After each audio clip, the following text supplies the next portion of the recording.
کیا علم نجوم سیکھنا جائز ہے؟ عمر فاروق صاحب ہیں راولپنڈی سے، انہوں نے سوال کیا ہے جادو اور علم نجوم سے متعلق۔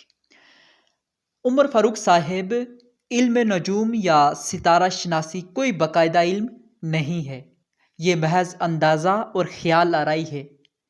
علم نجوم کے ایسے کوئی اصول اور قوانین نہیں کہ جن کے استعمال اور ستاروں کے براہ راست مشاہدے سے آئندہ ہونے والے واقعات کی یقینی خبر دی جا سکے۔ قدیم زمانے سے نجومی، رومال، جفار، جادوگر، طوطے والا، کاہن، نام نہاد، درویش اور جنون والے ہر دور میں مستقبل کی خبریں دینے کا دعویٰ کرتے رہے ہیں۔ اکثر لوگ بیماری، بے روزگاری، معلومات، شادی اور کاروبار وغیرہ کے سلسلے میں پریشان رہتے ہیں۔ بے روزگاری، معلومات، شادی اور کاروبار وغیرہ کے سلسلے میں پریشان رہتے ہیں۔ گرتے کو تنکے کا سہارا کے مصداق پریشان حال لوگ ان سے رجوع کرتے ہیں، جو ان سے نذرانے وصول کر کے الٹے سیدھے جواب دیتے ہیں اور پر امید رکھتے ہیں۔ ایسا صدیوں سے ہو رہا ہے۔ اللہ تعالیٰ نے مخلوق خدا کو ان چالاک شعبدہ بازوں سے بچانے کے لیے قرآن کریم میں فرمایا، سورہ نمل کی آیہ مبارکہ ہے، فرما دیجئے کہ جو لوگ آسمانوں اور زمین میں ہیں از خود غیب کا علم نہیں رکھتے۔ احادیث مبارکہ میں بھی علم نجوم کی حوصلہ شکنی کی گئی ہے۔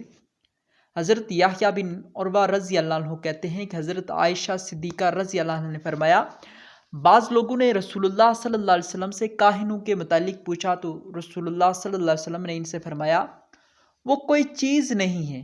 لوگوں نے عرض کی کہ یا رسول اللہ، بعض اوقات وہ ایسی بات بتاتے ہیں جو درست ثابت ہو جاتی ہے، تو رسول اللہ صلی اللہ علیہ وسلم نے فرمایا، وہ درست بات جنات کی طرف سے ہوتی ہے جسے وہ کاہن کے دل میں ڈالتے ہیں، جیسے ایک مرغ دوسرے مرغ کے کان میں آواز پہنچا دیتا ہے اور پھر کاہن اس میں 100 سے زیادہ جھوٹ ملا لیا کرتا ہے۔ صحیح بخاری کی حدیث مبارکہ ہے۔ اسی طرح حضرت زید بن خالد جہنی رضی اللہ عنہ سے روایت ہے کہ رسول اللہ صلی اللہ علیہ وسلم نے حدیبیہ کے مقام پر بارش والی رات کو ہمیں صبح کی نماز پڑھائی۔ جب نبی اکرم صلی اللہ علیہ وسلم نماز سے فارغ ہوئے تو لوگوں کی جانب متوجہ ہو کر فرمایا، کیا تم جانتے ہو کہ تمہارے رب نے کیا فرمایا؟ لوگ عرض گزار ہوئے کہ اللہ اور اس کا رسول بہتر جانتے ہیں۔ فرمایا کہ میرے بندوں نے صبح کی تو مجھ پر ایمان رکھنے والے اور ستاروں کے منکر تھے، اور جس نے کہا کہ ہم پر فلاں فلاں ستارے نے بارش برسائی، وہ میرا منکر اور ستاروں پر یقین رکھنے والا ہے۔ یہ صحیح بخاری کی حدیث مبارکہ ہے۔ حضرت معاویہ بن حکم سلمی رضی اللہ عنہ بیان کرتے ہیں کہ میں نے عرض کیا، یا رسول اللہ، ہم زمانہ جاہلیت میں کچھ کام کرتے تھے، ہم کاہنوں کے پاس جاتے تھے۔ آپ صلی اللہ علیہ وسلم نے فرمایا، تم کاہنوں کے پاس نہ جاؤ۔ میں نے عرض کیا، ہم بدشگونی لیتے تھے۔ آپ صلی اللہ علیہ وسلم نے فرمایا، یعنی یہ بدشگونی محض تمہارے دل کا ایک خیال ہے، تم اس کے در پہ نہ ہو۔ صحیح مسلم کی حدیث مبارکہ ہے۔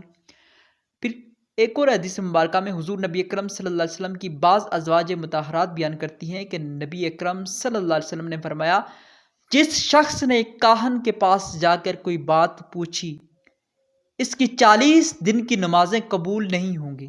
یہ بھی مسلم کی حدیث مبارکہ ہے۔ اللہ تعالیٰ نے انسان کو عقل اور سوچ دیا، اسے ہر کام سوچ سمجھ کر کرنا چاہیے۔ نجومیوں، جادوگروں، عاملوں، طوطے والوں اور کاہنوں کی خبر پر یقین رکھنا شرعاً جائز نہیں ہے، نہیں ہے، نہیں ہے۔ قدرت پر یقین کامل ہو تو پھر اس قسم کی توہم پرستی اور بدشگونی کی کوئی گنجائش نہیں رہتی۔ جب ستارہ شناسی باقاعدہ علم ہی نہیں ہے اور آیات اور روایات میں بھی اس کی حوصلہ شکنی کی گئی ہے، تو اس کا سیکھنا ایمان اور وسائل ضائع کرنے کے مترادف ہے۔ واللہ ورسولہ اعلم بالصواب۔ مفتی محمد شبیر قادری، دارالافتاء منہاج القرآن انٹرنیشنل۔